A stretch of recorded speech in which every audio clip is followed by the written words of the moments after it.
scanning, trying to find Amy, so that was good to make eye contact, know where you are. Just give everybody a minute or so to come on in.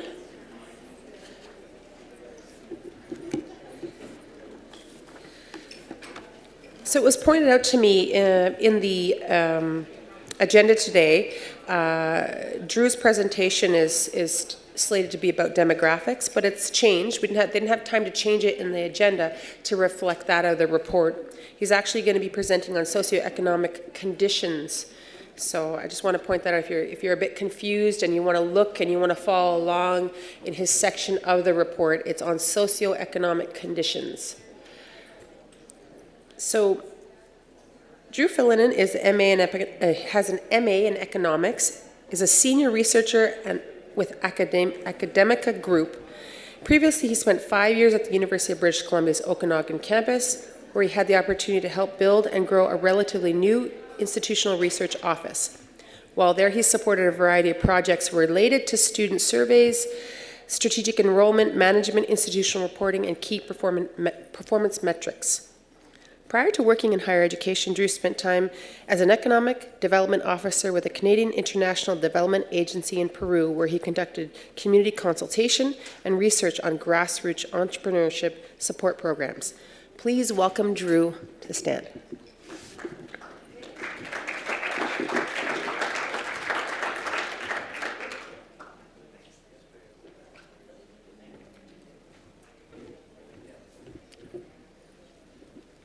Thank you, Unique. I'd just like to begin by acknowledging the traditional unceded territory of the Algonquin Nation, where I have the privilege of speaking today.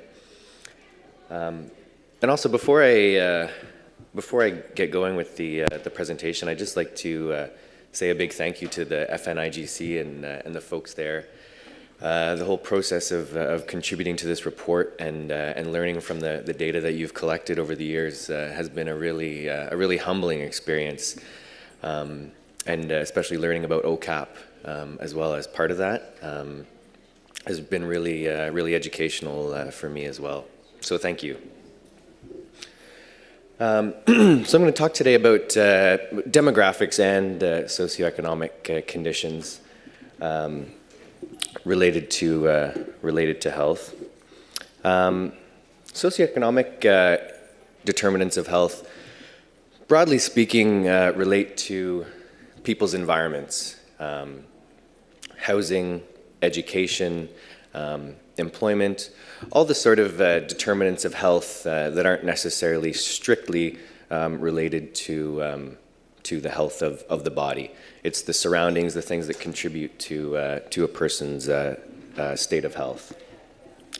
So we'll be talking about the major sections. We'll be talking about our education, employment and income, and then migration, and as well there is a section in there on demographics for those of you who are excited for that.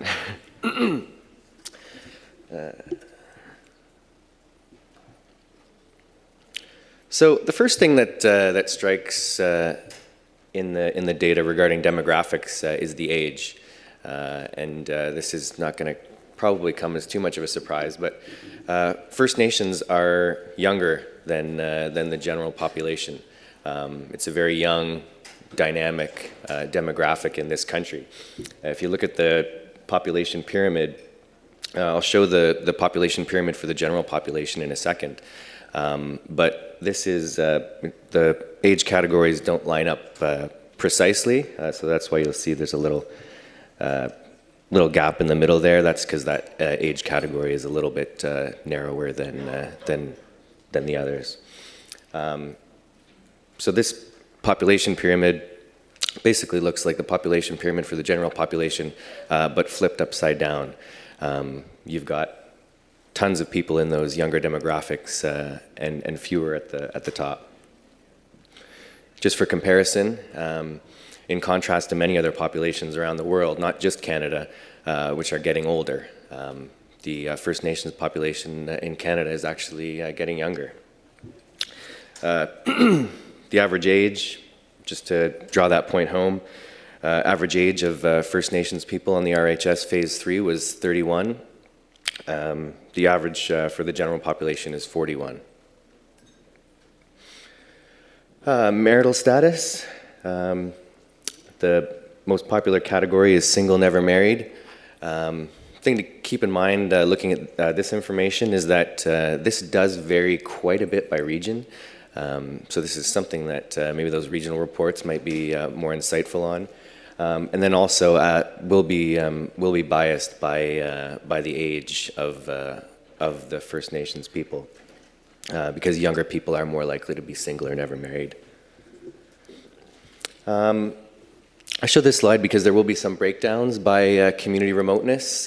So for those of you who aren't necessarily familiar, the FNIGC remoteness categories are based on the band classification manual. So when we say urban First Nations communities, that doesn't mean these people are living in cities. That refers to First Nations communities that are within 50 kilometers of a service center. So typically that would be somewhere where there's a bank is probably the most straightforward way of describing it, but also somewhere where supplies can be purchased. Rural communities are between 50 and 350 kilometers from a service center. And then remote communities are more than 350 kilometers away from a service center, but with a year-round road. Special access communities are more than 350 kilometers away without necessarily year-round road access, but they are grouped together for the purposes of this analysis. So starting with education. This is a breakdown of educational attainment by gender and age on the RHS. You can see that patterns that emerge here.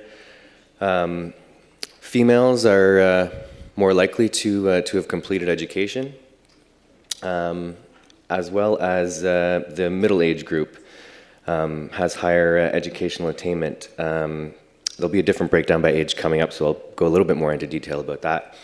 But it is the gender breakdown here which really struck me.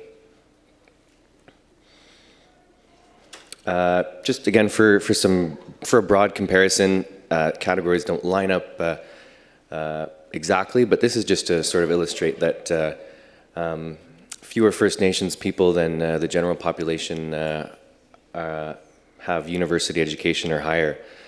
There's a lot of issues that go into it, many of which are addressed in the calls to action, Truth and Reconciliation Commission. Two big issues that we talk about when talking about educational attainment for First Nations people is our pathways to education. There is some research that's starting to be done in this area, but just looking at things like admissions processes at universities and how that post-secondary education is structured, many times are not conducive to the ways that First Nations people live their lives, as well as funding is the slightly more straightforward answer, but funding continues to be an issue when looking at university attainment. Here's a comparison from the RHS Phase 2. And we can see that fewer people had less than high school education. So there's definitely some good work that's happened there. More people with high school degrees. The number with post-secondary education hasn't changed. Again, possibly related to some of the issues that I just mentioned. But the number with graduate degrees did increase as well. So I think there's definitely some positive stories here in the education space, despite the fact that there's still obviously work to be done.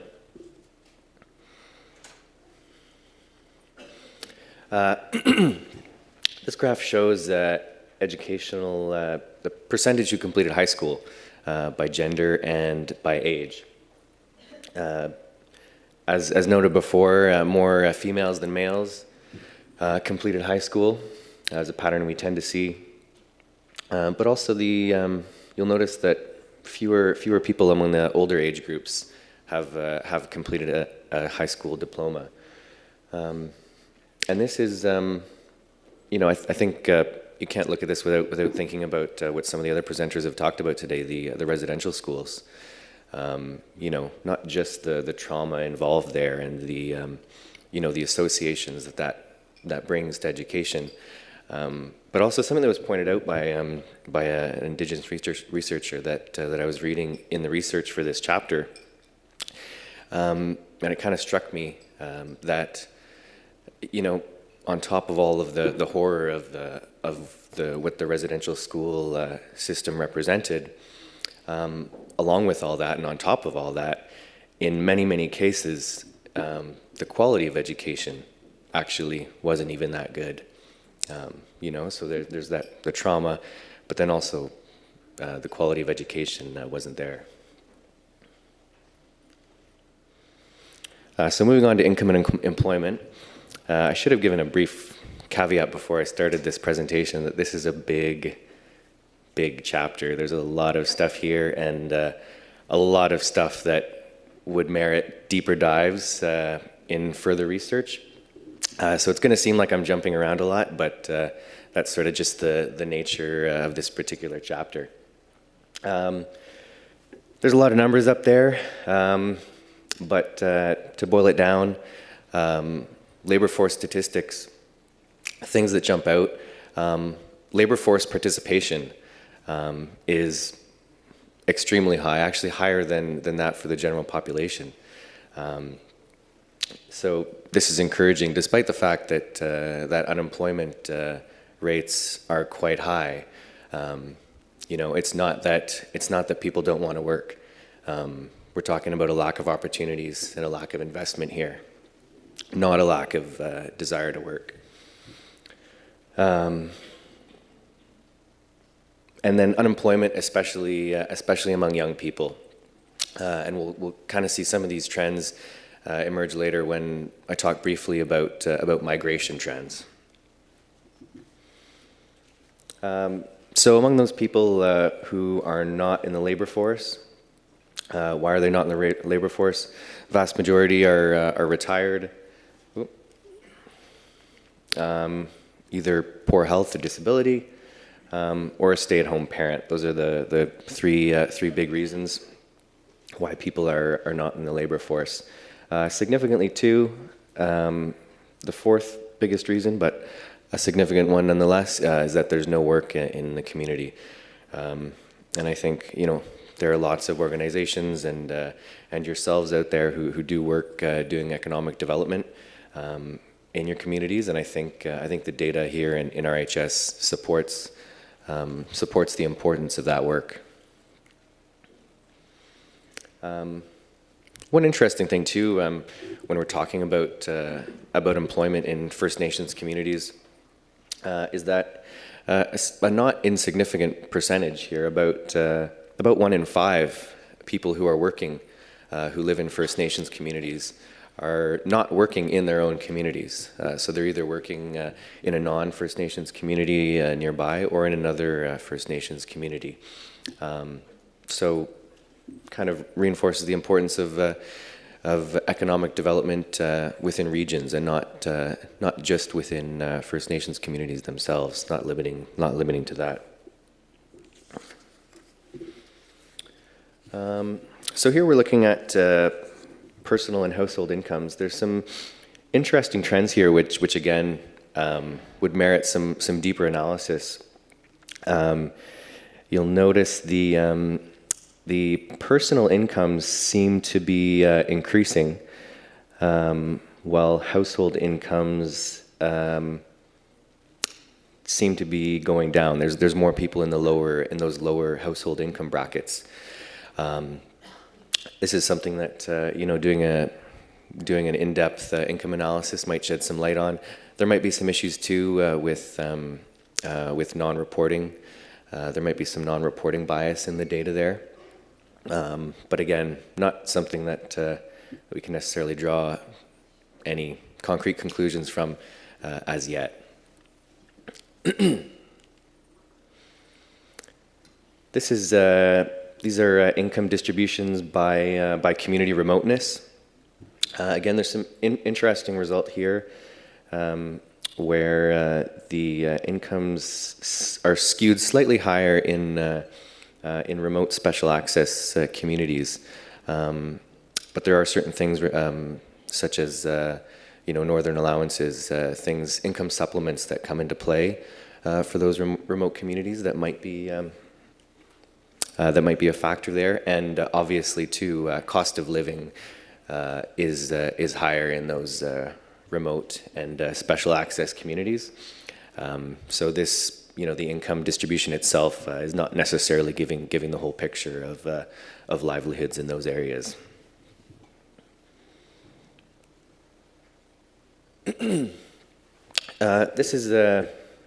This graph shows, so you'll see along the side, this is different basic living requirements. So we have food, transportation, utilities, childcare, clothing, and shelter. And the green bar, the biggest bar that you'll see there, is the percent of First Nations adults who don't struggle to meet those requirements ever.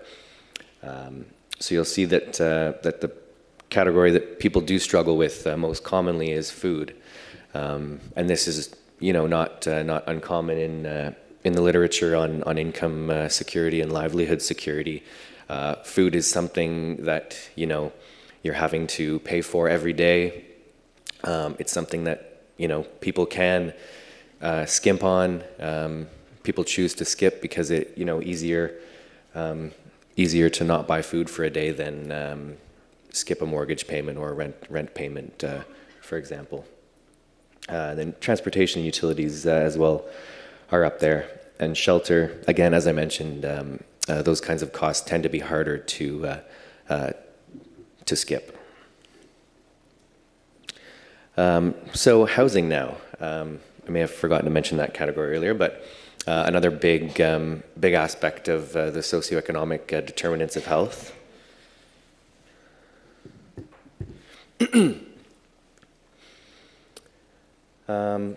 And looking first at crowding. So this is the percentage of First Nations people living in what we call crowded households. So that's less than one room per person in the house. You'll see that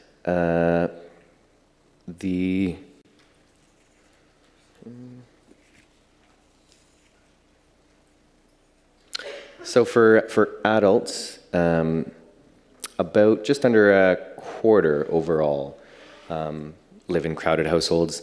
That did not change significantly from the Phase 2 RHS.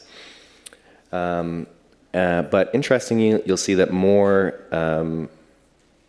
children, close to 40% of children, live in crowded households. The one thing to keep in mind too when I'm talking about these housing indicators is that because the RHS is an individual level survey and not a household level survey, none of these percentages are percentages of households per se.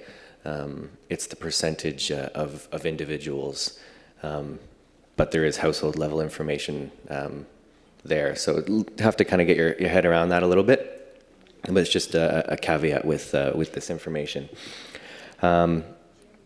As you might expect in remote communities where construction costs are higher and housing issues are well documented, those crowding rates are higher. And it's not up on the screen, but the overall percentage of children living in crowded households did increase, not significantly from the Phase 2 survey, but in the Phase 1 survey, the percentage was 32.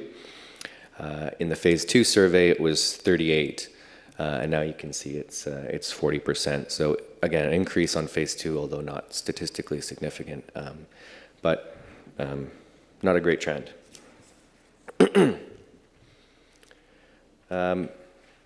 Not going to talk too much about this. This is just the number of adults living in, the most common living arrangements for First Nations adults. You can see the most common living arrangement is a 2-adult household. Again, similar to what the kind of data we would see for the general population. For children, the most common living arrangement is with both biological parents, followed closely by a single biological parent household.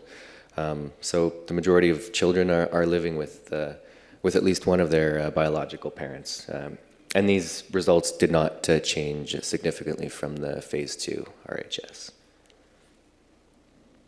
For youth, broadly similar trends. There's a few different response options for youth, because some youth, youth have a little bit more agency in their living arrangements. So you'll see, things like living with a partner, living with siblings, those kinds of things that you don't see on the children's survey. The majority of First Nations adults live in houses that are owned by them or someone else in the household. And about 30%, close to 30%, live in a house that's rented.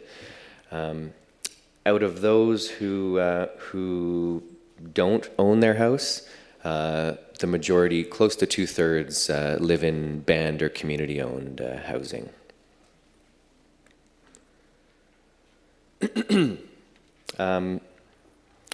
In general, the vast majority of households have sort of basic household amenities, or percentage of people live in households with those amenities.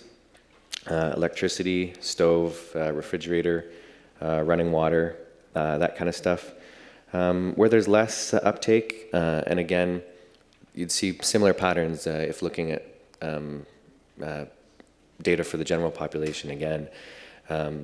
It's things like carbon monoxide detectors that not everyone necessarily thinks to get, and a fire extinguisher, that kind of stuff. Prevalence of communications devices. See fewer people with telephones. Obviously, the rise of cell phones has resulted in that for pretty much everyone, not just First Nations peoples, but you see that reflected here as well. More people living in houses with computers and internet connections. One breakdown that I don't think I have on a slide, but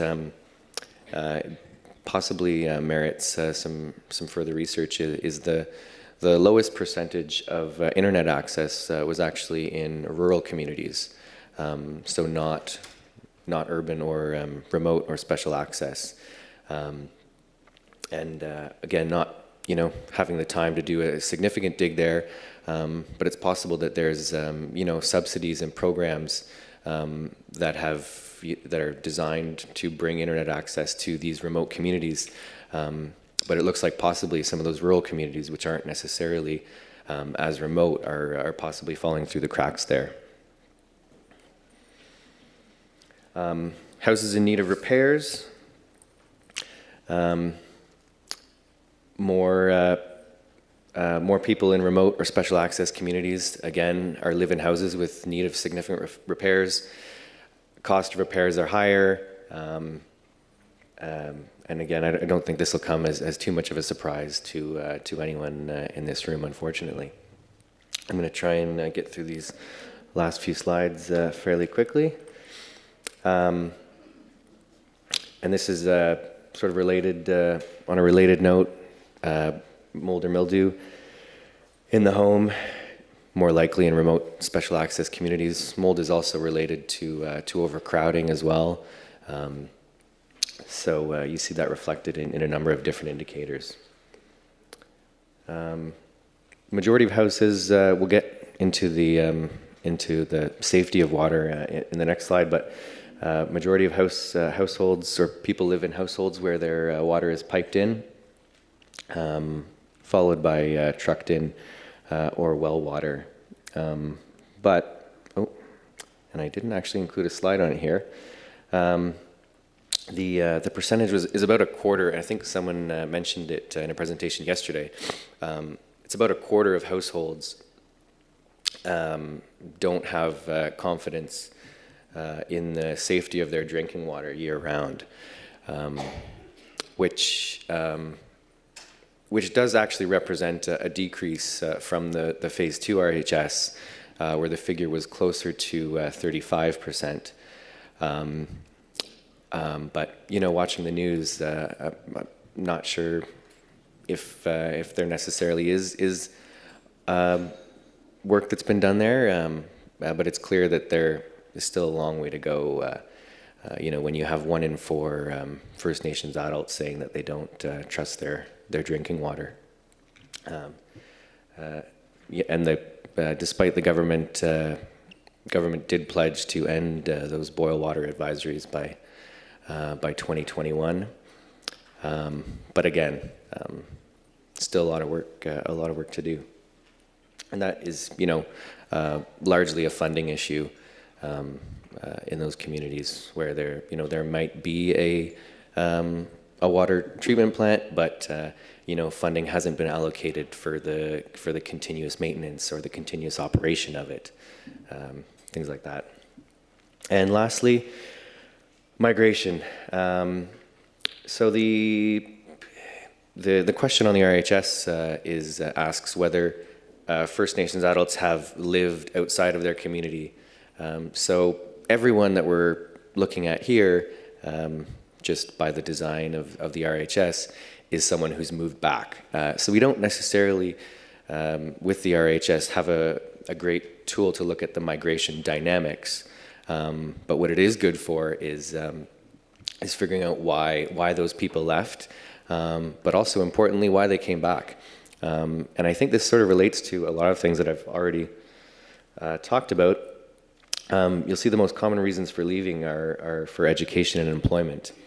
Having looked at the education statistics, one piece of information that wasn't in the RHS data is whether there's a high school in the community, which I think would be a good avenue for future research, looking at the number of people who moved away based on what education facilities were available to them. But people move back for their family and because of their connection to their community. And I think this speaks to the fact that people with the right opportunities and facilities in their communities, people want to live in their communities. And I think this sort of overwhelmingly points to that. So that's the end. I've already gone slightly, almost hit my time here. And I probably will have already sort of mentioned these overall trends, but just to kind of drive them home. Education, obviously educational attainment improving. Still work to do, specifically, as I mentioned, around funding for post-secondary, as well as those pathways to education and indigenizing education and having more collaborative design for education. The effect of residential schools on education, especially among those older generations. For income, unemployment rates, especially among youth, high, pointing to a lack of opportunities in communities and around communities. But again, that high labor force participation rate, this dynamic young population that wants to work. That's what I see in these numbers.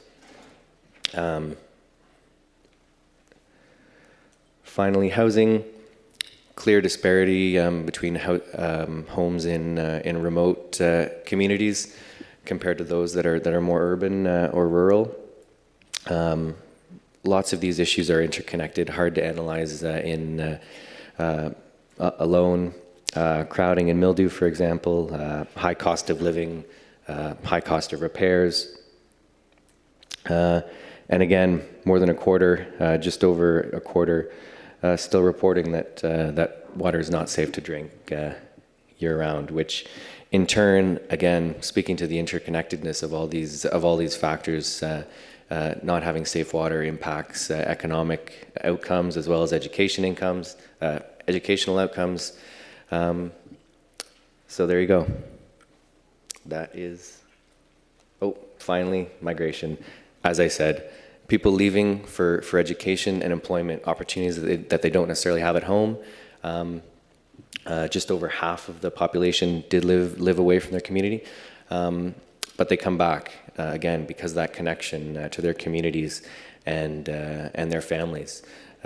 So the importance of opportunities in First Nations communities. Thank you. Thank you very much. Are there any questions? I can run around with the mic. I know there's a lot in there. Could probably talk for a whole day about each of those topics on their own. The question, I guess, is not specific to your presentation, but it kind of raised a couple of flags for me. The question, I guess, is there's been some discussion about potential changes to the RHS questions that are for the future, I guess. The question that I have, then there's been comments to add questions. You know, we need to look into this further, but my question, I guess, is to look at what about those questions who we receive consistent numbers that are high in the 90 and 100% category. I'm wondering if you're going to look at that and looking at the value of those questions and whether or not their continued usefulness is needed, and maybe because it's already a fairly extensive process, the RHS interview process, right?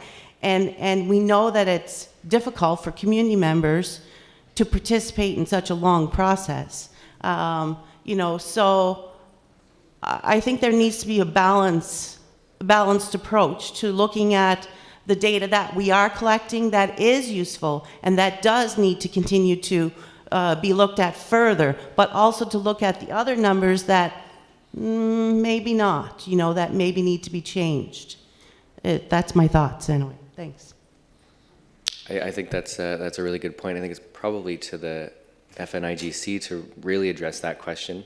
But from a purely research kind of standpoint, if as you say, if getting a bit more deeper information about the types of education, and especially in First Nations communities, informal education, for example, if getting some more detailed information about that meant not getting that data about who has a fridge and a stove in their house, if that was the trade-off, then certainly it would seem to me that would be worth it. But yeah, I'll. Yeah, thank you for your question. It's an excellent question. I'm fortunate to be surrounded by experts, many of you, and my colleagues in the national office as well. So from my perspective, in looking at 20 years of the RHS, no one survey can do everything. Everybody knows that with any survey that you're doing. So there's a finite number of things that you can do. And so over the years, there have always been requests to add.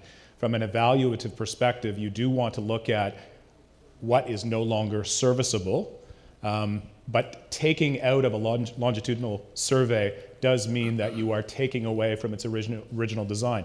All of that. It's not. Yeah, it was at the beginning. The first year it was, right? Yeah, but not so anymore. The first year, right? Yeah.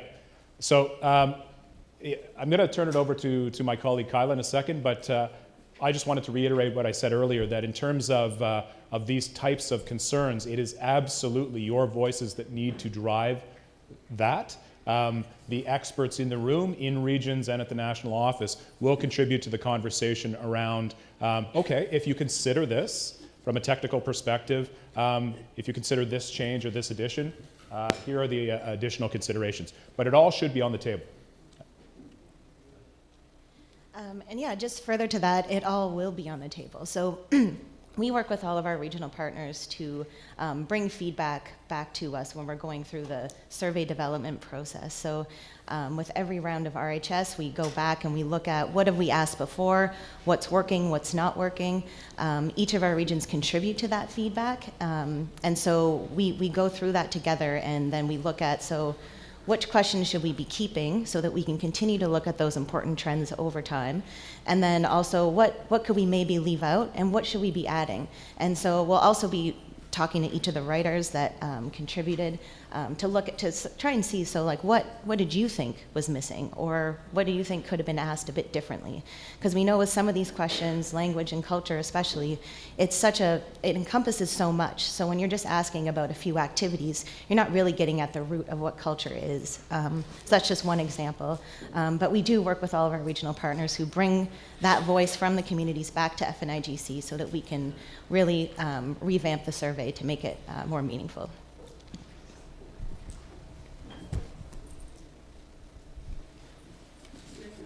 Yeah, absolutely. I don't know if this is a question or a comment, or even if just something we'd like to keep in mind, and it brought to mind for me. Yesterday we had talked about, one of the panelists had brought up, you know, when we read this, sometimes it feels like we're charting our assimilation. So when we talk about academic success, what are we defining as success? Right now, my First Nation has a Master Apprentice language program that we're really trying to get off the ground, and a lot of people are really very interested in, but it's not accredited. And we have to fight for these accreditations in teaching in an Indigenous way and teaching in Indigenous languages. Our Indigenous language program through our post-secondary institution is very general. It doesn't teach Southern Shoshone, it doesn't teach Gwich'in, it doesn't teach Tlingit. It teaches what is called an Athabascan base. So maybe not a question for the survey, maybe just a question for all of us to keep in mind of how we start defining academic success within the Indigenous community. Because if we are, you know, what if we have 100% postgraduate degrees, but they're all in mainstream education? Is that academic success, or is that charting our assimilation?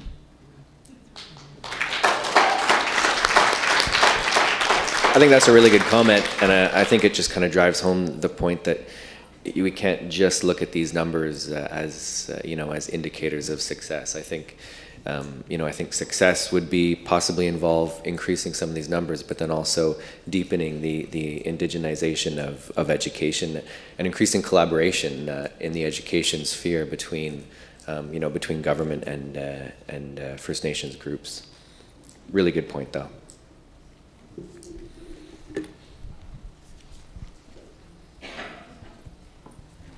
Thank you for your question, Sharon.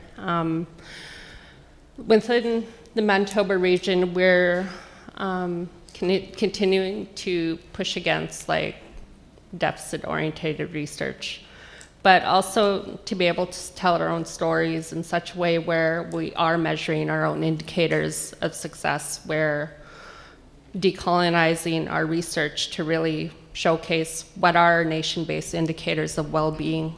We did some regional work to say, what does lifelong learning look like? We didn't say, okay, this is an indicator around education. We defined it as lifelong learning. How often, and trying to capture that based on our own questions. We piloted those questions and those indicators with the RHS, and with the help of FNIGC, we were able to pilot that and collect that information to identify or collect that data around our own nation-based indicators of well-being. But I also encourage each and every region to do that within their region. I know Alberta's doing some work around that, but I think these surveys, they're an opportunity to begin to collect our own data. And even if we can't all captured on the national survey, because we push hard from the regions to say, okay, this is a question that needs to be on there, but because it's a national survey, like it's hard to come to an agreement in terms of what are our needs within the prairies, as opposed to out in the West Coast, like our traditional diets are not the same. So trying to come to some understanding, but also not trying to compromise who we are as Indigenous people, as people within our territories, and how do we come to that agreement, but also not overburden our communities with an hour-long survey. It's like, why don't we flip the national component to the end of the survey, and why don't we focus maybe on collecting our own questions and our own data in the beginning rather than the end, because by the time we get to the regional component, individuals are tired. So, Thank you. Just quickly, I think to your first point, I think there's definitely some scope within the RHS to maybe try and capture, better capture different definitions of what education really is. Getting away from having to categorize in the way that I've done today. Okay, thank you so much. Thank you.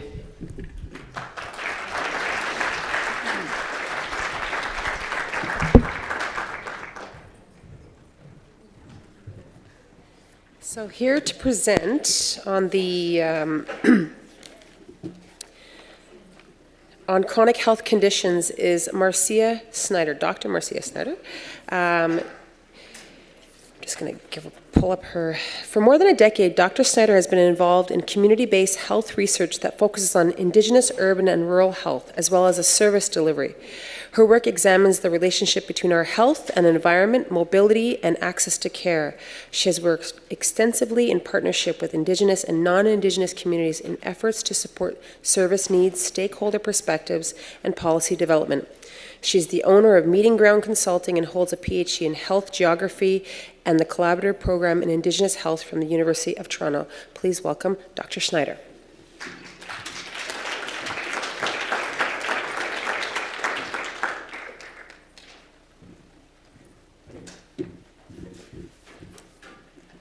Okay. Hi, thank you for the introduction. Just need 1 second to set up here.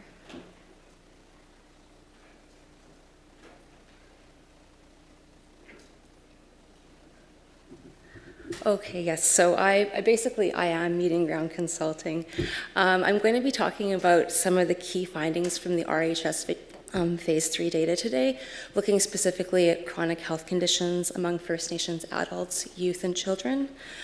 Before I go forward in the presentation, though, I just want to acknowledge and thank the traditional peoples of this territory, to acknowledge and thank Elder Claudette for starting us in such a meaningful and heartfelt way yesterday, and to thank all the presenters yesterday for all their sharing their knowledge and their insights, and all the presenters today, and also to the FNIGC for this great conference, and to all the people out in the communities and out on the ground that made this happen. This guy. Okay. So I'll just give you a little outline of what I'm going to talk about today. I'm going to start by setting the context, talking a little bit about health inequalities and chronic health conditions.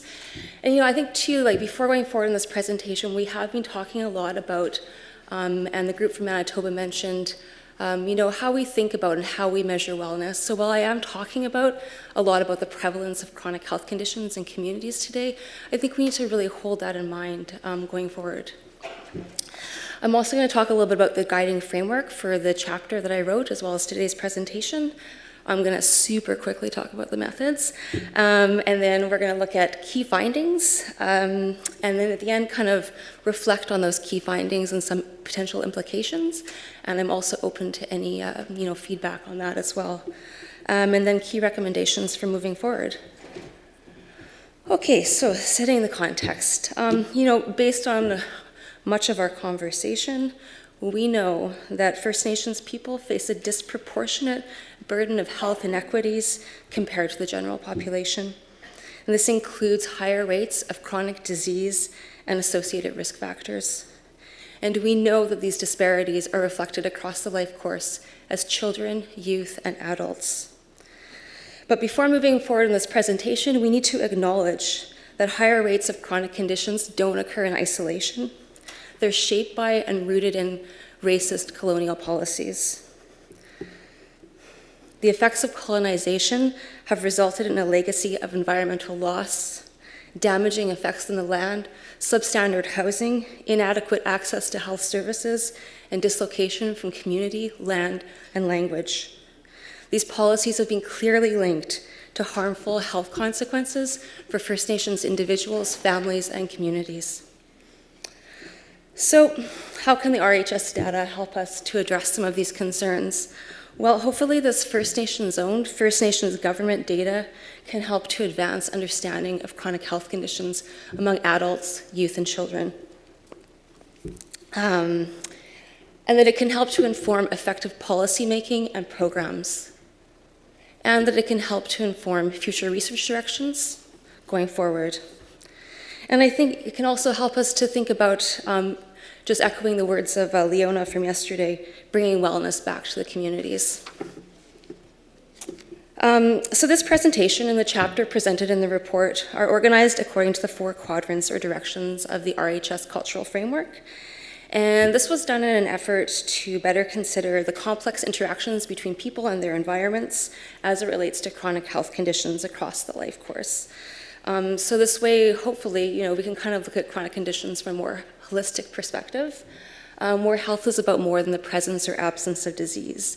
So when we talk about chronic health conditions, we need to think about the physical illness, how prevalent are certain diseases, how are they being treated, but also how it might affect or be directly related to mental, emotional, and spiritual well-being at the individual, community, and environmental level.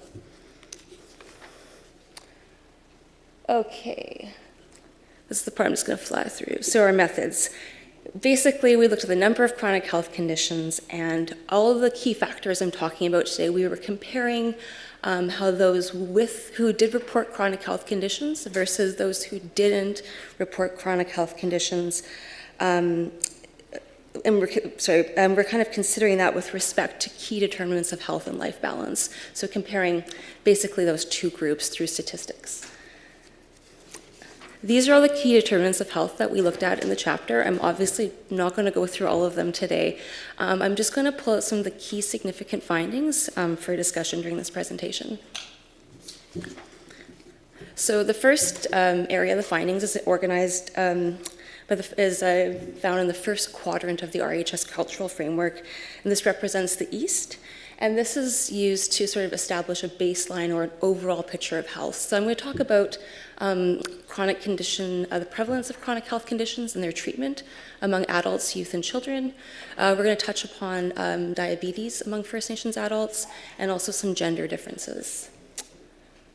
Okay. So how were chronic conditions identified and measured? So again, we are looking at Western measures of health.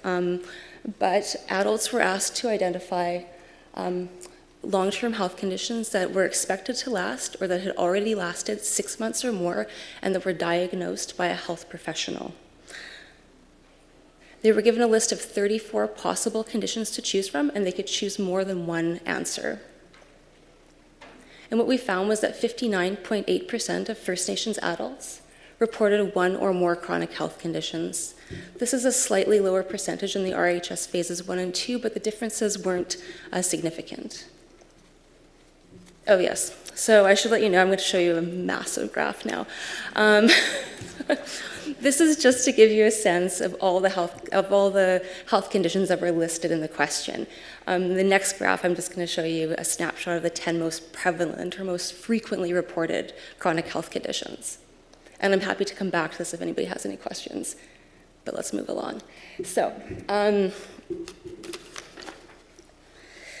So we see here allergies, arthritis, high blood pressure, diabetes, and chronic back pain were the most frequently reported chronic health conditions, and this is consistent across all RHS phases.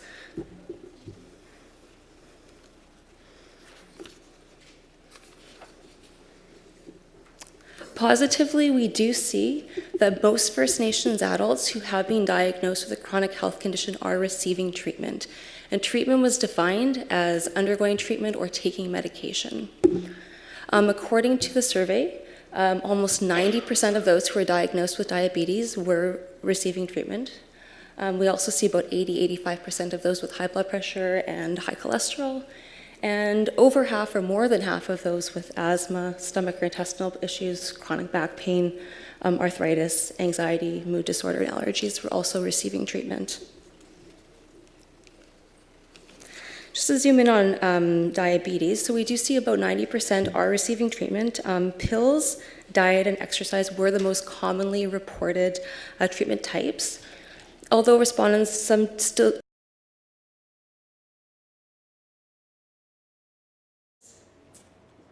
almost 60% of First Nations adults who were diagnosed with diabetes were attending a diabetes clinic or seeing someone for diabetes education. And those who were not attending, over half of them indicated they already had the information that they needed. Move now to look at the prevalence of chronic health conditions among youth. So youth were asked the same questions as adults, less a few questions around, say, like, those are more associated with age, like Alzheimer's disease, cataracts, glaucoma, that type of thing. And they were instead asked if they had been diagnosed with chronic ear infections, developmental disorder, or fetal alcohol spectrum disorder. And we found that about 2/3 of the youth actually did not report a chronic health condition. The remaining 33.2% did report having one or more chronic health conditions. And this is actually a slightly lower percentage than the RHS Phase 2, where 37.8% of youth reported having one or more chronic health conditions. Okay, so another graph.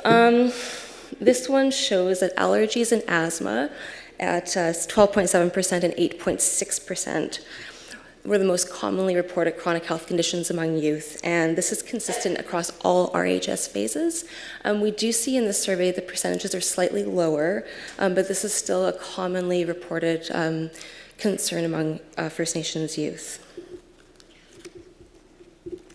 And again, looking at treatment rates, so we see that while most First Nations youth were receiving treatment for eczema and asthma, less than half were receiving treatment for the other chronic health conditions that they reported. So stomach or intestinal issues, ADD, ADHD, allergies, vision issues, speech or language difficulties, mood, anxiety, or learning disorders.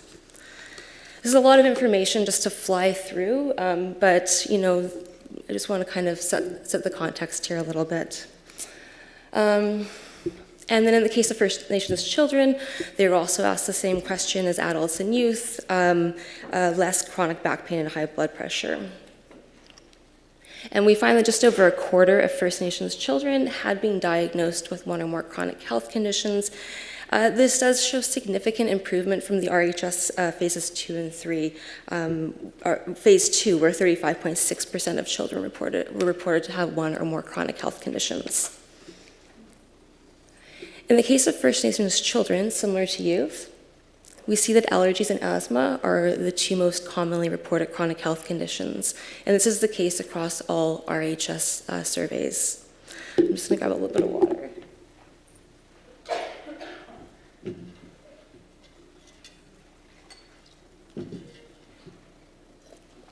All these presentations can be a bit nerve-wracking, so I got a little thirsty.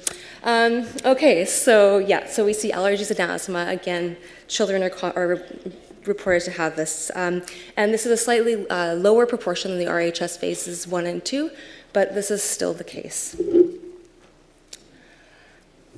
And quickly just looking at treatment, we see that more than half of First Nations children with the condition were receiving treatment for asthma, eczema, learning disorders, speech or language difficulties, and chronic ear infections. And over 1/3 of children diagnosed with allergies were receiving treatment. Next, we looked at the relationship between health conditions and gender. A significantly higher proportion of female First Nations adults, that's 46.5% compared to First Nations males, reported 2 or more chronic health conditions. This is similar to the RHS 2.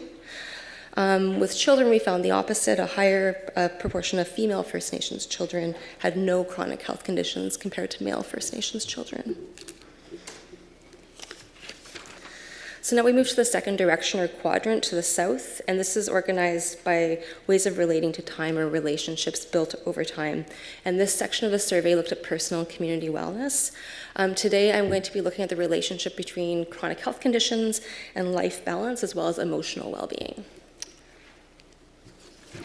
So First Nations adults and youth were asked, how often do you feel imbalanced physically, emotionally, mentally, and spiritually? Most First Nations adults and youth with 1 or more chronic conditions did feel they were in balance all or most of the time. But we do sort of see a significant difference, but it is subtle, and perceived emotional, mental, and spiritual balance between First Nations youth with chronic health conditions and those without, where those without chronic health conditions reported feeling an emotional, mental, and spiritual balance most or all of the time, more frequently than those who had chronic health conditions. In terms of emotional well-being,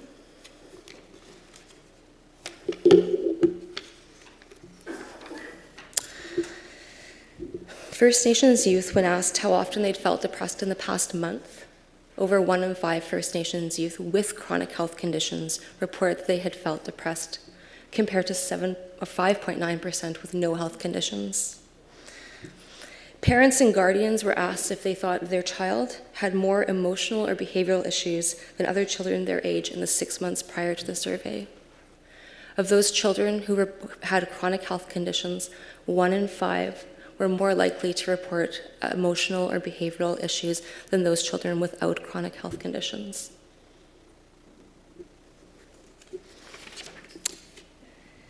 We now turn to the third direction or quadrant of the framework, and this looks at reason or analysis. And this area of the survey typically includes socioeconomic indicators of health and well-being. And for today's conversation, I wanted to choose to talk about housing conditions.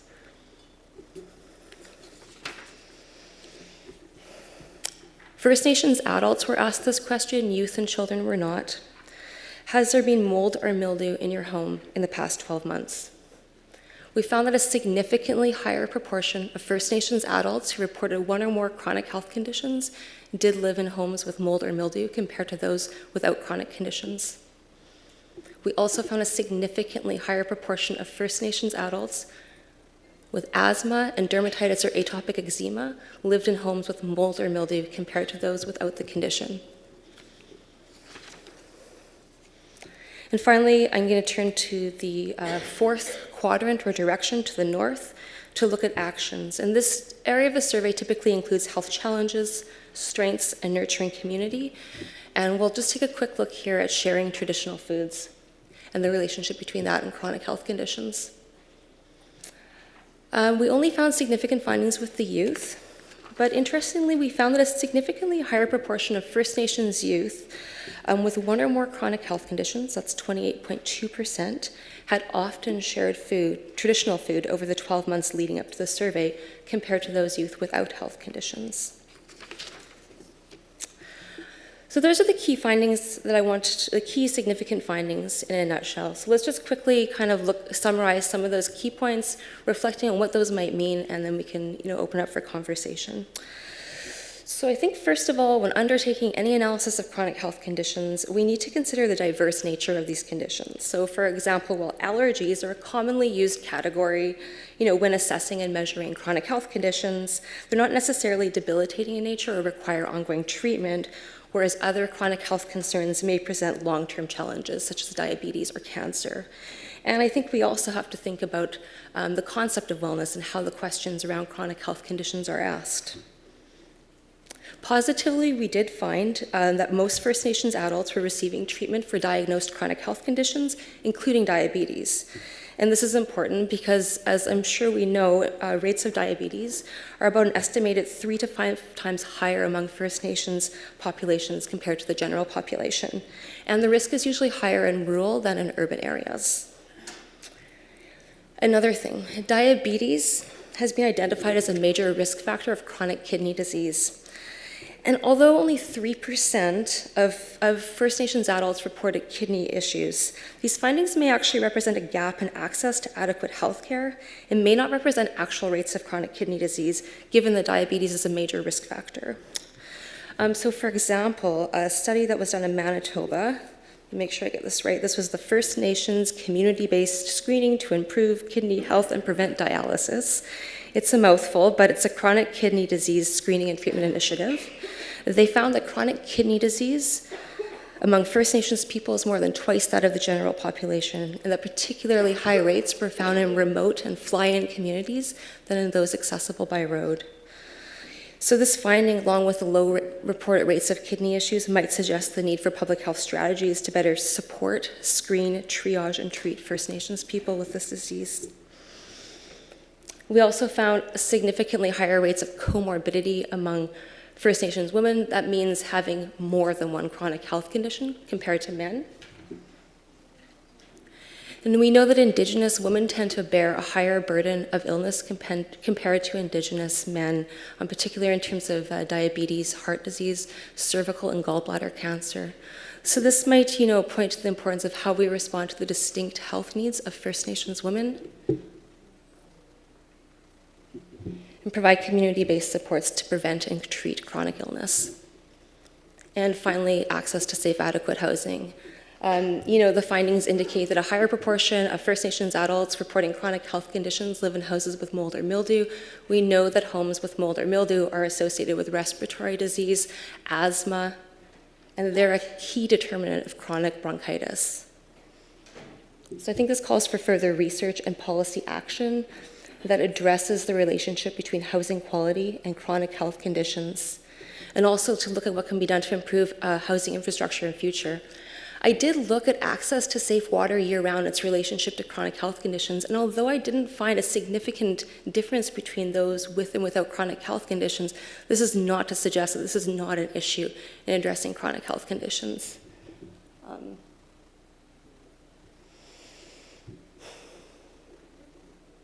Access to clean water affects people at all stages of the life course, is associated with waterborne illnesses and skin infections. So I think this is an area, I don't know if it's how the question is asked or that we just kind of dive a little bit deeper into the data to see what we can find. For First Nations youth, allergies and asthma remain the most commonly reported chronic health conditions. I do think it's interesting that we see that a significantly higher proportion of First Nations youth with health conditions had often shared traditional foods. Although evidence is limited at this point, this finding might suggest the role that community support and culture play for those youth experiencing health challenges. So maybe further work or attention to this area warrants investigation. In terms of emotional well-being, First Nations youth who reported chronic health conditions tended to feel slightly more out of balance emotionally, mentally, and spiritually, and indicated feeling more depressed than those without a health condition. Similar findings were also shown in the RHS 2. I think that further work led by youth is needed to better understand what factors move youth with a diagnosed health condition to report these experiences and to better respond to how health conditions are understood, treated, and supported. I know that the group from Manitoba had talked about the importance of having youth representatives in their, I think it was a health information governance. And also the speakers from BC spoke to the importance of investing in wellness programs for youth, or I'd say with youth. So that's some thoughts going forward. And looking at First Nations children, we see again, we see a decrease in the proportion of First Nations children with chronic health conditions compared to the RHS Phase 2. Allergies and asthma remain the most commonly reported health conditions, even though there's a decrease over time. And I think, in the case of most chronic illnesses among First Nations children, they can be controlled by avoiding environmental contaminants, such as mold, mildew, and cigarette smoke. So access to adequate housing and safe, clean water will be key to improving these health outcomes for children. So just some key recommendations going forward. You know, despite some positive trends in the prevalence of some chronic health conditions, health disparities remain an area of concern. There's a need for timely, adequate access to in terms of screening, treatment, and care. We need to consider the distinct health experiences of First Nations women, to support the holistic well-being of First Nations children and youth, particularly with chronic health conditions, and to respond to the need for access to safe, adequate housing and water. Thank you.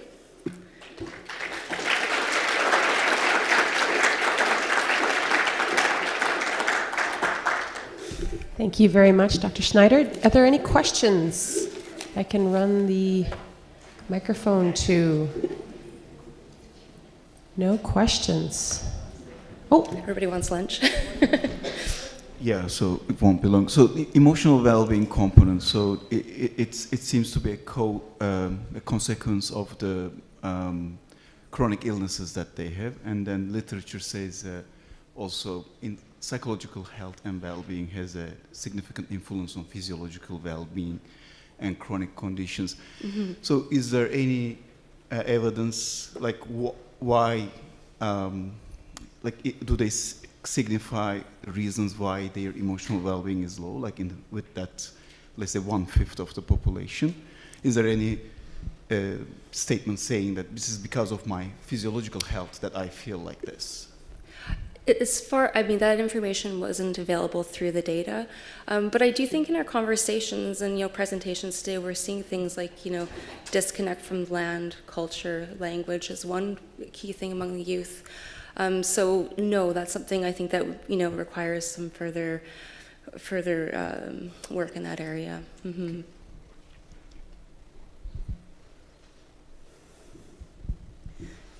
Good morning. I just wanted to ask: is there what the difference between the Regional Health Survey is and the REES when you're talking about youth? I think that's a question might be best answered by our FNIGC team. The RHS is a health survey, so it primarily has questions on health. The REES was a focus on early childhood education, education in general, and employment.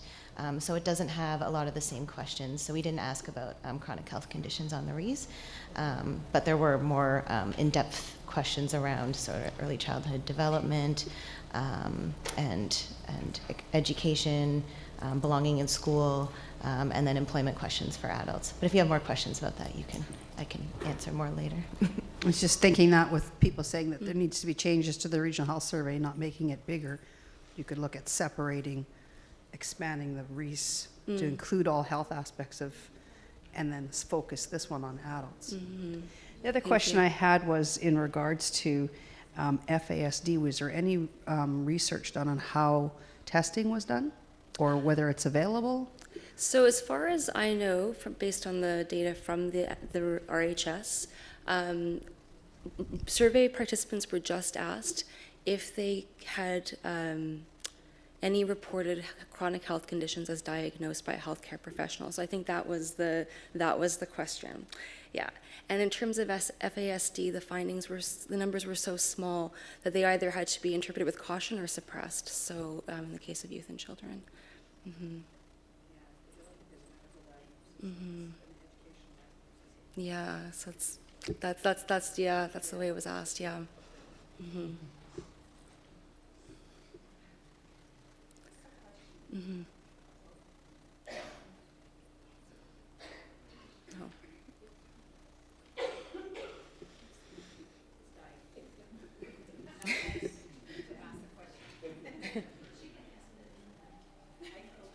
I think they have a mic for you.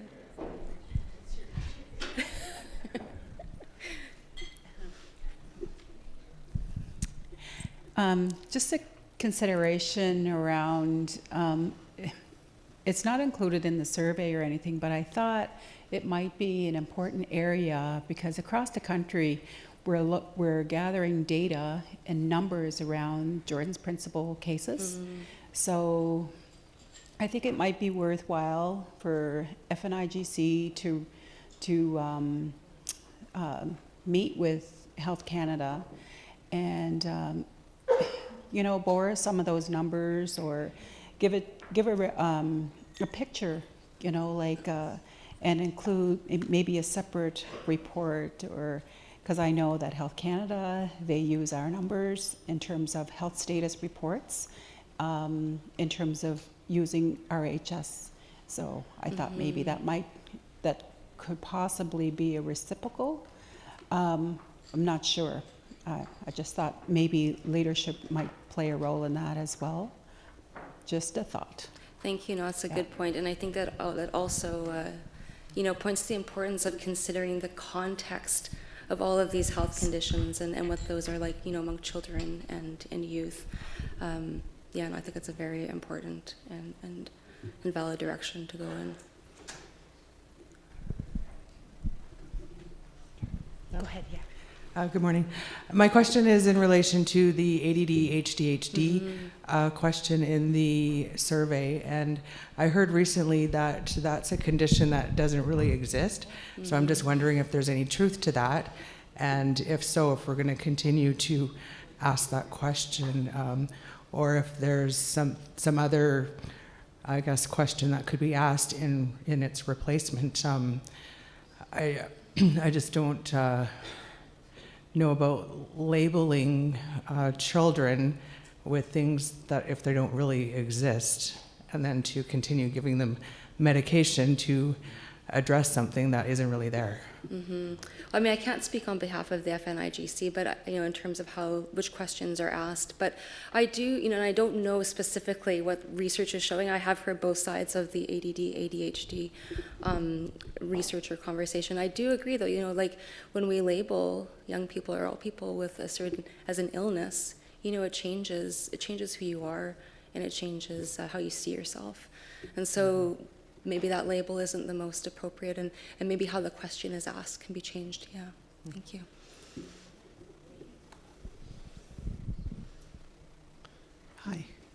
Hi. Oh, hi, sorry, I couldn't see you. Okay. That's okay. I have two questions. One is, I want to know, in regards to the stomach and intestinal issues, was there any consideration of the disease H. pylori taken into that Sorry, factor? any consideration of the disease? H. pylori. Age? Pylori. Oh, sorry. Again, I don't know if that was. I don't think so. Again, it was quite a. How do they phrase? And that's again all these components and aspects of the disease. I don't think so. I think it was just. I'm trying to see if I have a specific note here of how the.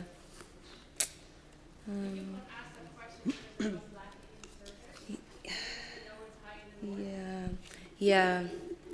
It's very high in the north, and it's related to also the water. Exactly. And that's why I wanted to know if there was a linkage. As far as I know, there isn't, but that's kind of what I was trying to, in a very general way, point to in terms of water. Because, for some reason, I was, at least at a surface analysis of the data, we weren't able to find that connection between water and chronic disease. But I think that to look into that further, because obviously, not having access to good, safe water is having an impact on those conditions. Yeah, that's a very, very important point. Okay, the other point that I want to make is, a lot of these chronic conditions, I find it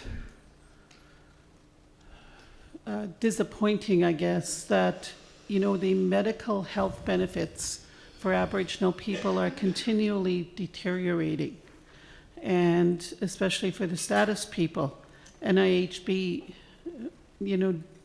it seems like they're always going through a list. They're cutting, especially when you look at dental and the seniors as they get older for their eyesight and whatnot.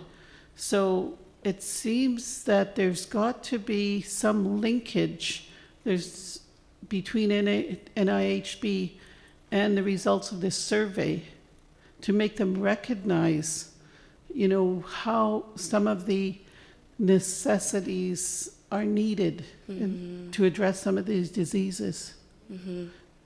And, you know, even we among the Aboriginal people, sometimes when I speak to people, I tell them, they say there's a rampant rate of high diabetes. Yet there's nothing encouraging. Everybody can live with one kidney. I don't have diabetes, but if everyone considered, or even start thinking, if everyone donated a kidney, there'd be no need for diabetes. There'd be no need for dialysis. So, you know, it's the way people think, and it's the way that some of this information has to be relayed to the people in NIHB that's going to cut back some of these chronic conditions. I absolutely agree, and thank you for making that point. And that is something that should be and needs to be included in this conversation about chronic health conditions. Thank you. One more quick question before lunch, hopefully. I'm fairly new to this, even newer than an executive director. I'm really proud to see our people doing this work. I did have a quick question with kind of after what I've seen, some of my observations with your presentation is with organ donation, sort of like, is that something we could look at in RHS for, so giving blood and that sort of thing? I'm just wondering if NIGC wanted to address that. Yeah, I don't know.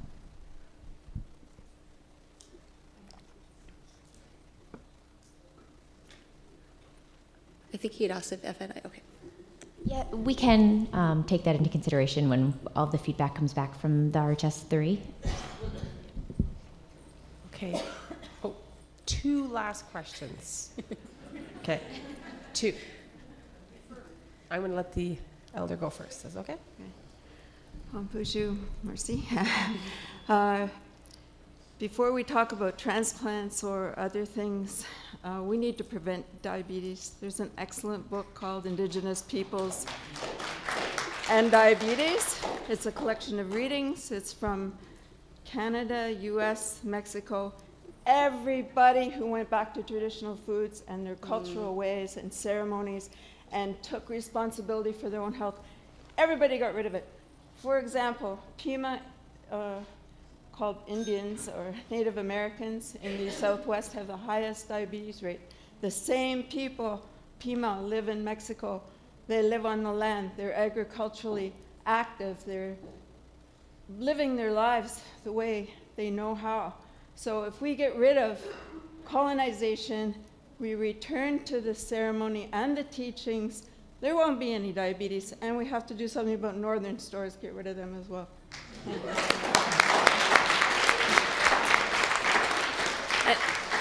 Can I thank you. I just wanted to add to that too. You know, when we look at a graph of like rates of treatment too, we really need to think about how we're talking about that. So thank you. So I think that really leads into my question surrounding how you mentioned for youth and often when they shared traditional foods, that those were linked to at least one chronic condition. But I wonder if when we pose these questions, whether or not traditional practices like going hunting, fishing, if all these types of practices are done at the same time to see whether or not, you know, they're eating the traditional foods but maybe not participating in traditional activities that might reduce the onset of maybe these chronic diseases. So Yeah, I think the that context. I mean, it's again, all of these are great points, and I think this is just like really an initial snapshot of this, you know, slice of the data, and that was an area that would, you know, some further analysis would probably show us some of that information too. Yeah. Okay, I don't know if they want to let you off that podium, but No question. oh, absolutely, one more. Just pull up a chair.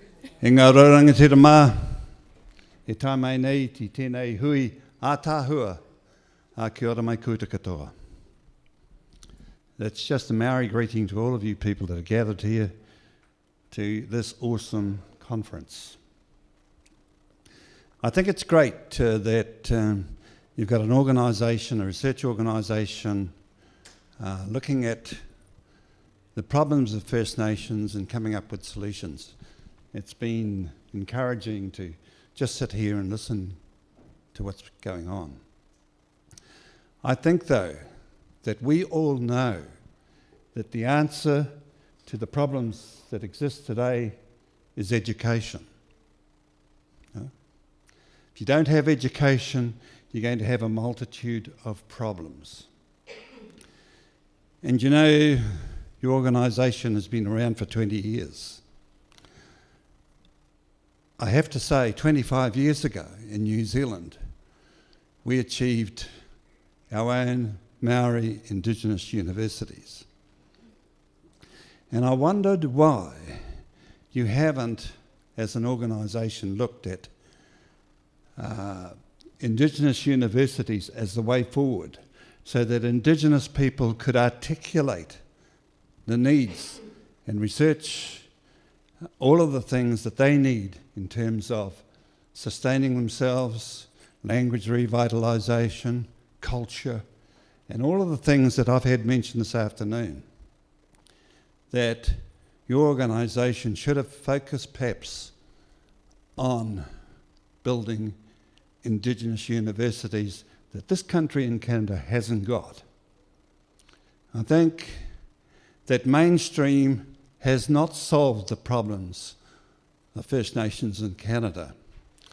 And until you actually get your own Indigenous institutions up and support those ones, you've got a number of Indigenous institutions across Canada that have been very poorly funded and marginalised over the last 20, 30 years.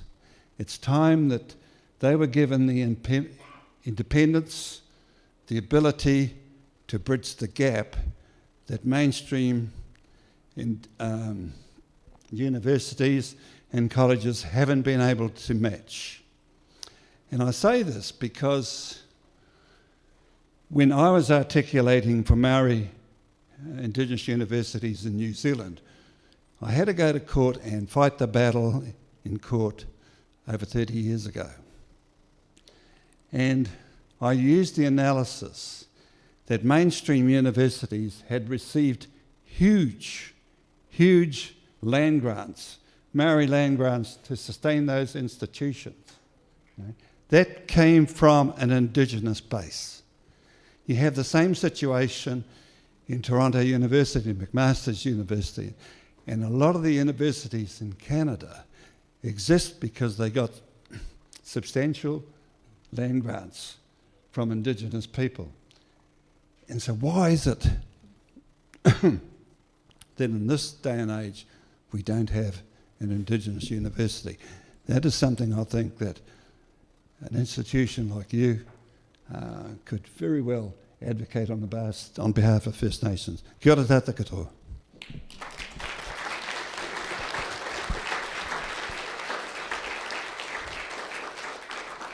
Well, I think we have a lot of food for thought, but some of you guys might have some empty stomachs. So thank you very much to Dr. Schneider. We are looking at having lunch. We're 20 minutes. Are we going to go for the full hour or just? Yep. Okay, we will be back here in an hour. So have a great lunchtime and continue this conversation.